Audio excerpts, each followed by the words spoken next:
Hello guys, welcome creators. कैसे हैं आप लोग। तो आज हम लोग करने वाले हैं क्लास 12th एजुकेशन का चैप्टर नंबर फर्स्ट, और इस चैप्टर को हम लोगों ने काफ़ी कंप्लीट कर लिया है। तो आज हम लोग करेंगे वैदिक कालीन शिक्षा के दोष। इसके पहले की हम लोगों ने 2 से 3 क्लासें कर ली है फर्स्ट चैप्टर की। अगर वो क्लासें आप लोगों ने नहीं देखी है तो प्लेलिस्ट में जाइए, विजिट करिए, आप लोगों को क्लास मिल जाएगी। तो आज हम लोग फाइनली करने वाले हैं वैदिक कालीन शिक्षा के दोष, और ये दोष पढ़ने के बाद हम लोगों का जो चैप्टर है वो पूरा कंप्लीट होने वाला है। इसके बाद चैप्टर में ऐसा कुछ नहीं है जो आपके एग्जाम में आएगा। जितना जहाँ से आना था, जिस जगह से आना था, जिस टॉपिक से आना था, वो टॉपिक हम लोगों ने पूरा कंप्लीट कर लिया। तो वैदिक कालीन शिक्षा के दोष आज हम लोग कर लेंगे, तो हम लोगों का जो चैप्टर है वो कंप्लीट हो जाएगा। इसके बाद हम लोग क्या लगाएंगे, एमसीक्यू क्वेश्चन अपने लगाएंगे। तो एमसीक्यू क्वेश्चन ऐसे होंगे जो आपके एग्जाम में आने के चांसेस होंगे। तो इंपॉर्टेंट जो क्वेश्चन है वही करवाए जाएंगे, और ऐसे क्वेश्चन जो आपके एग्जाम में पूछे गए हैं। तो आज हम लोग पढ़ेंगे वैदिक कालीन शिक्षा के दोष। इसके पहले हम लोगों ने वैदिक कालीन शिक्षा क्या होती है, उसकी विशेषताएं, उद्देश्य, ये सब हम लोगों ने बहुत ही अच्छे तरीके से कवर कर लिया। तो अगर आप लोगों ने वो क्लासें नहीं देखी हैं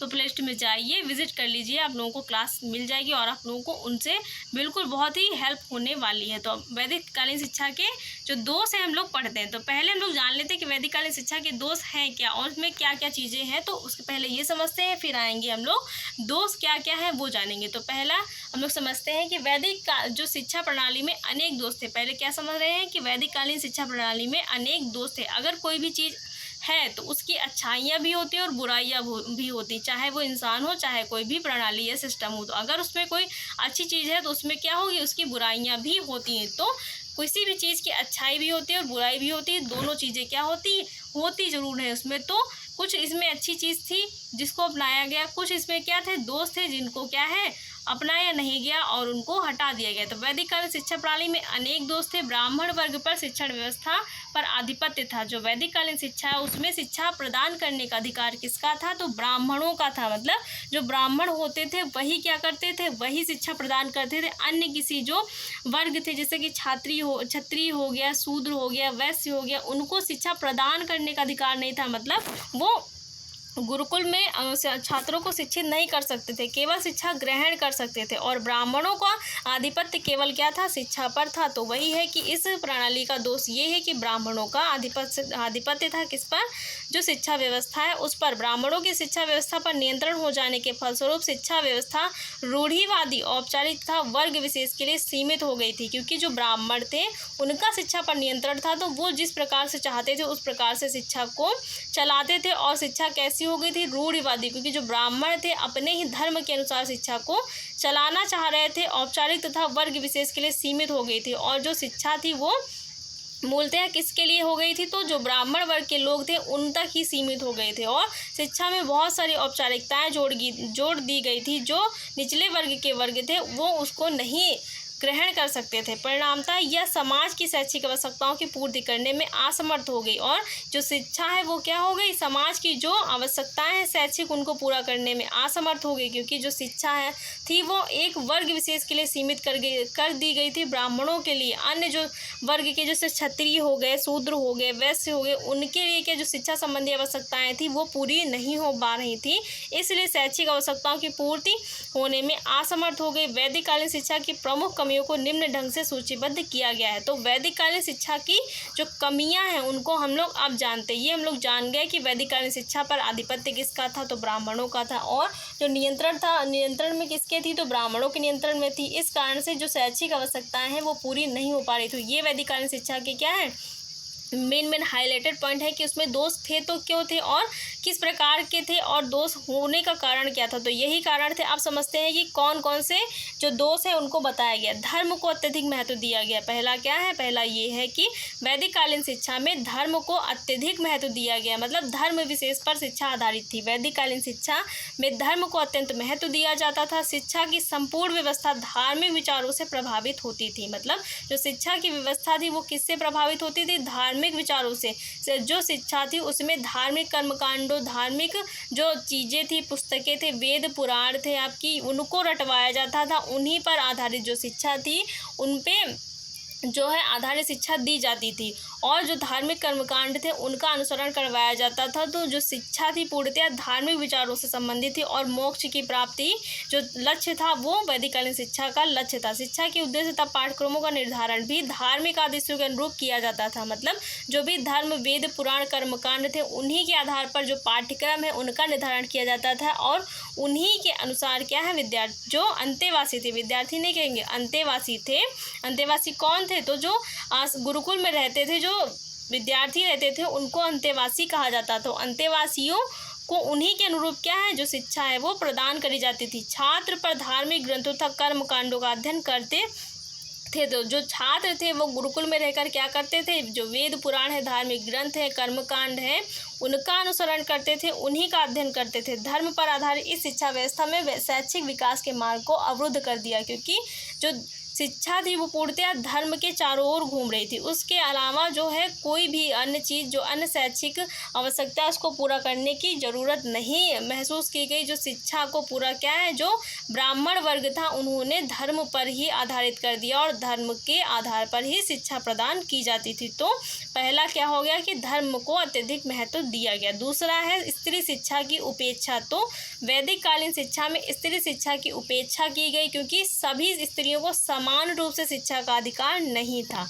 इसीलिए जो स्त्रियां शिक्षित हुई वो कौन थी? तो वो ऐसी स्त्रियां थी जो किसी राजा की लड़की थी या फिर किसी राजा की पुत्री थी या फिर किसी ऐसे घराने की जो सैन्य शक्ति से पूरा बलवान होते हैं, उनके घरों की जो महिलाएं थी वो क्या है वो ऐसी कुछ महिलाओं को शिक्षा प्राप्त हुई। इसलिए स्त्री शिक्षा की उपेक्षा की गई। सभी स्त्रियों को समान रूप से जो बच्चे थे उनके साथ शिक्षा प्राप्त करने का अधिकार नहीं था। वैदिक काल के प्रारंभ में स्त्रियों को भी पुरुषों के समान शिक्षा प्राप्त करने का अधिकार था, लेकिन समान रूप से नहीं था। परंतु बाद में स्त्रियों की शिक्षा की उपेक्षा होने लगी। ऋषियों के गुरुकुलों में लड़कियों की शिक्षा की कोई व्यवस्था नहीं थी कि जो छात्र और छात्राएं हैं एक साथ गुरुकुल में रहकर अध्ययन नहीं करते थे। केवल गुरुकुल में किसको रहने का अधिकार था? तो जो छात्र होते थे उनको गुरुकुल में रहकर शिक्षा प्राप्त करने का अधिकार था और जो छात्राएं होती थी उनको क्या है उनको गुरुकुल में रहकर के शिक्षा प्राप्त करने का अधिकार नहीं था। उनके लिए अगर शिक्षा उनको दी जाती थी तो उनके लिए जो ऋषियों की जो पत्नियां होती थी वो अपने आश्रम में रख कर या उनके महल में जा करके उनको शिक्षा प्रदान करती थी। इतनी बाध्यता थी, इतनी शासन था, इतनी रूढ़िवादिता थी कि स्त्रियों को समान रूप से शिक्षा प्रदान करने का अधिकार या प्राप्त करने का अधिकार नहीं था। केवल जो वैदिक शिक्षा प्रणाली है केवल लड़कों को शिक्षा प्रदान करने पर आधारित है। किस पर? लड़कों को शिक्षा प्रदान करने पर आधारित है। इसीलिए इसमें कहा गया है कि स्त्री शिक्षा की उपेक्षा की गई। तो ये भी दोष है। शूद्रों की शिक्षा की उपेक्षा की गई। शूद्रों की शिक्षा की क्यों की गई? वैदिक काल में शिक्षा की परिप्रेक्ष्य में शूद्रों को हे दृष्टि से देखा जाता था। कौन सी दृष्टि से? हे मतलब नीचे कास्ट की दृष्टि से देखा जाता था। उनको निम्न वर्ग का माना जाता था और उनके साथ बहुत ही भेदभाव किया जाता था। शिक्षा प्राप्त करने का अधिकार केवल द्विज अर्थात ब्राह्मण क्षत्रिय वैश्य को था और शिक्षा प्राप्त करने का जो एक स्वतंत्र रूप से अधिकार था वो किसको था? जो केवल द्विज थे अर्थात जो ब्राह्मण थे, क्षत्रिय थे, वैश्य थे, उनको स्वतंत्र रूप से शिक्षा प्राप्त करने का अधिकार था। शूद्रों को शिक्षा प्राप्त करने का अधिकार नहीं दिया गया था। शूद्रों के लिए शिक्षा के द्वार क्या कर दिए? बंद कर दिए गए थे। इसीलिए जो शैक्षिक आवश्यकताएं हैं समाज की वो पूरी नहीं हो पा रही थी। अगला है जन सामान्य की शिक्षा की उपेक्षा। जन सामान्य का मतलब होता है जो सामान्य जनता है उसकी शिक्षा की उपेक्षा की गई क्योंकि केवल कुछ वर्ग विशेषों को शिक्षा का अधिकार दिया गया, इसलिए जन सामान्य की शिक्षा की उपेक्षा की गई। वैदिक कालीन शिक्षा व्यवस्था चुने हुए वर्ग के लिए थी। चुने हुए कौन से थे? ब्राह्मण, क्षत्रिय, वैश्य।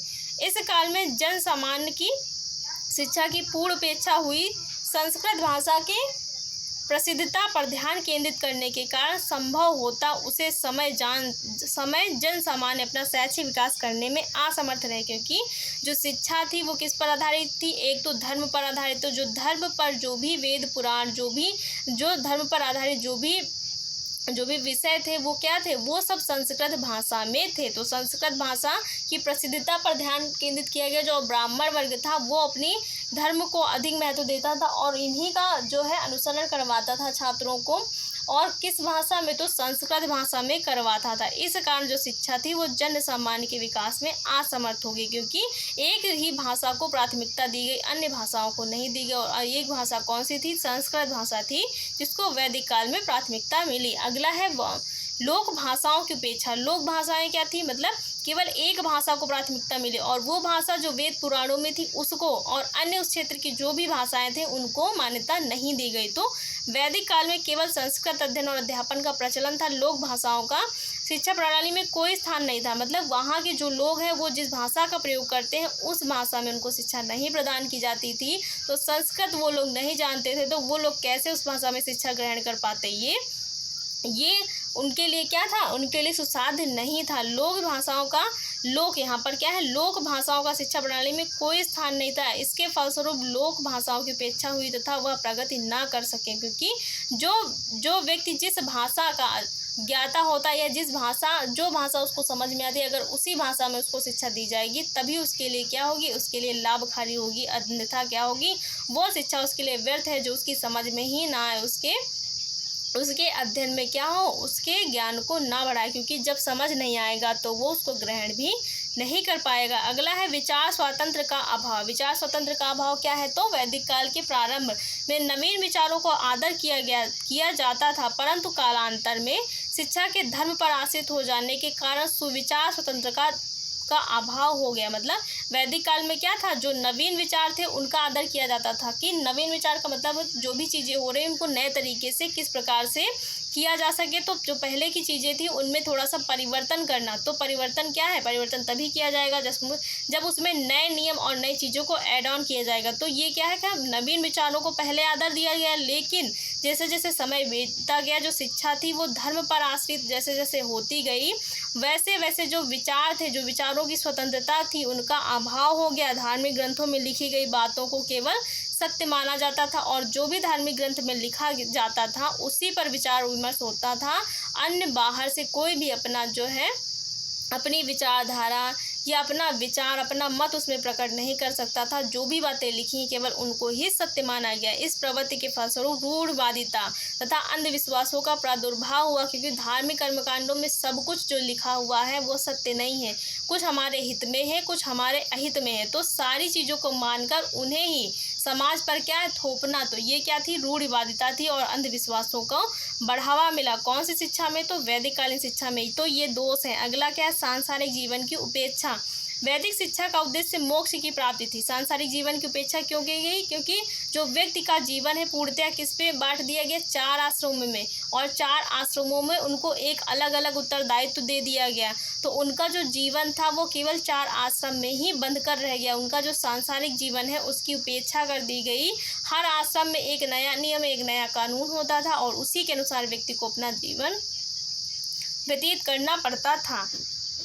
सांसारिक जीवन की उपेक्षा क्या है? वैदिक शिक्षा का उद्देश्य मोक्ष प्राप्ति था, जिसके फलस्वरूप जीवन के व्यवहारिक कर्तव्यों के लिए व्यक्ति को तैयार करने पर उचित ध्यान नहीं दिया गया। केवल क्या है? उसको आश्रमों में विभाजित कर करके उसी के अनुसार, आश्रम के अनुसार जो भी नियम और कर्तव्य थे उन्हीं के अनुसार व्यक्ति को अपना जीवन व्यतीत करना होता था। लौकिक पक्ष की उपेक्षा करके आध्यात्मिक पक्ष पर अधिक ध्यान दिया गया। लौकिक का मतलब होता है उसके भौतिक जीवन की उपेक्षा करके उसे केवल आध्यात्मिकता में लगाया गया, और आध्यात्मिक चीज़ों को केंद्रित करने पर अधिक ध्यान दिया गया।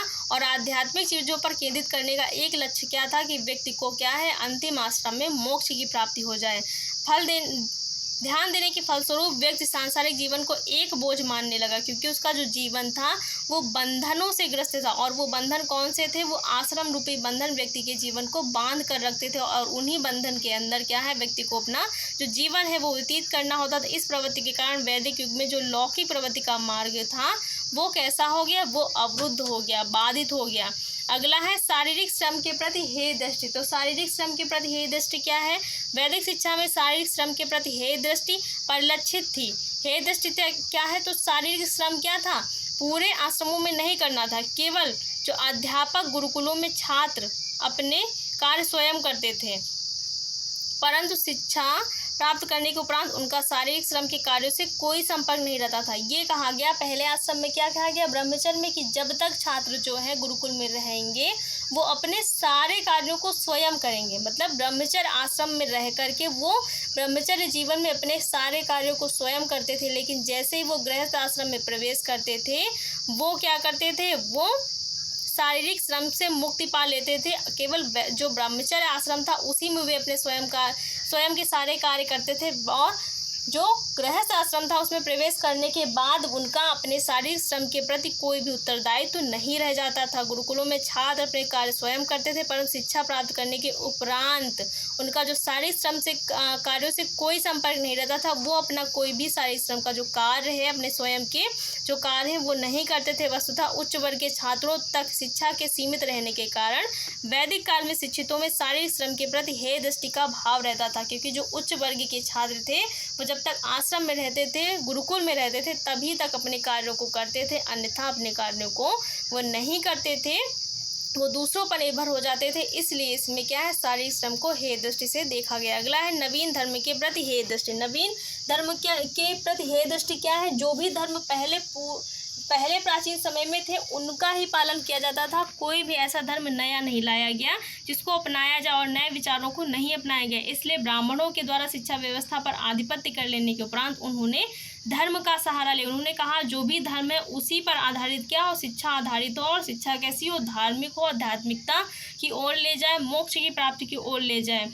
और शिक्षा को जटिल बना दिया। जो ब्राह्मण थे उन्होंने क्या किया, शिक्षा को इतना जटिल बना दिया, उसकी भाषा को क्या कर दिया, संस्कृत में कर दिया। लौकिक भाषाओं की उपेक्षा की उन्होंने। वैदिक धर्म के प्रति जन सामान्य की अरुचि के फलस्वरूप बौद्ध धर्म तथा जैन धर्म का प्रादुर्भाव हुआ। और जब क्या हुआ, जब धर्म से व्यक्तियों ने अपना मुंह मोड़ लिया, प्राचीन रूढ़िवादिताओं को तोड़ने लगे, तो क्या हुआ, किसका प्रादुर्भाव हुआ, तब बौद्ध धर्म और किसका प्रादुर्भाव हुआ, जैन धर्म का उदय हुआ। मतलब बौद्ध धर्म और जैन धर्म का उदय हुआ। वैदिक शिक्षा में संलग्न ब्राह्मणों ने इस धर्म का कसकर विरोध किया, और ब्राह्मणों ने जैसे ही इन दो धर्मों का उदय हुआ तो ब्राह्मणों ने क्या किया, इनका विरोध किया। उन्होंने सोचा अगर इनका विरोध नहीं किया जाएगा तो लोग क्या करेंगे, अपने इस धार्मिक विचारधारा को छोड़ करके, अपने धर्म को छोड़ करके जैन और बौद्ध धर्म को अपनाने लगेंगे, जिससे उनका जो शिक्षा पर आधिपत्य था वो कमजोर होने लगेगा। इसलिए उन्होंने क्या किया, इन दोनों धर्मों का विरोध किया। परंतु जटिल कर्मकांड व संस्कृत भाषा पर आधारित वैदिक शिक्षा जन सामान्य के लिए महत्वहीन हो गई तथा वे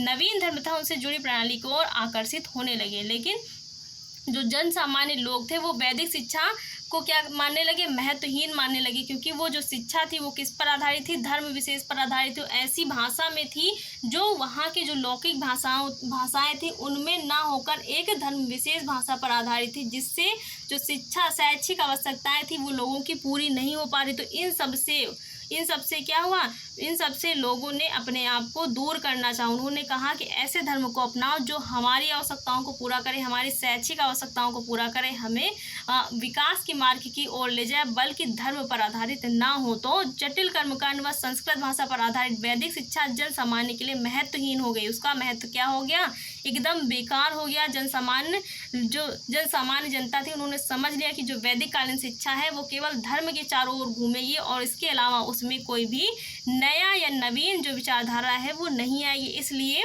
जो नवीन विचारधारा है उससे लोगों ने क्या किया, उससे अपने आप को जोड़ना शुरू किया, और वैदिक कालीन शिक्षा को, वैदिक कालीन जो धार्मिक शिक्षा है उसको छोड़ करके नवीन जो धर्म है उसकी ओर वो आकर्षित होने लगे, और नवीन धर्म तथा उनसे जुड़ी प्रणाली को आकर्षित होकर उन्होंने अपने आप को शैक्षिक विचारधारा से जोड़ लिया। तो हम लोगों ने आज पूरा जो वैदिक कालीन शिक्षा के दोष हैं वो कंप्लीट कर लिए, और इससे आप लोगों का चैप्टर, इसी जो वैदिक कालीन शिक्षा है दोष करने के बाद हम लोगों का जो चैप्टर है ये कंप्लीट हो गया। इसके बाद हम लोग अपने एमसीक्यू क्वेश्चन लगाएंगे। तो अगर क्लास अच्छी लगी हो तो वीडियो को लाइक, शेयर और चैनल को सब्सक्राइब करिएगा। Thanks for watching guys.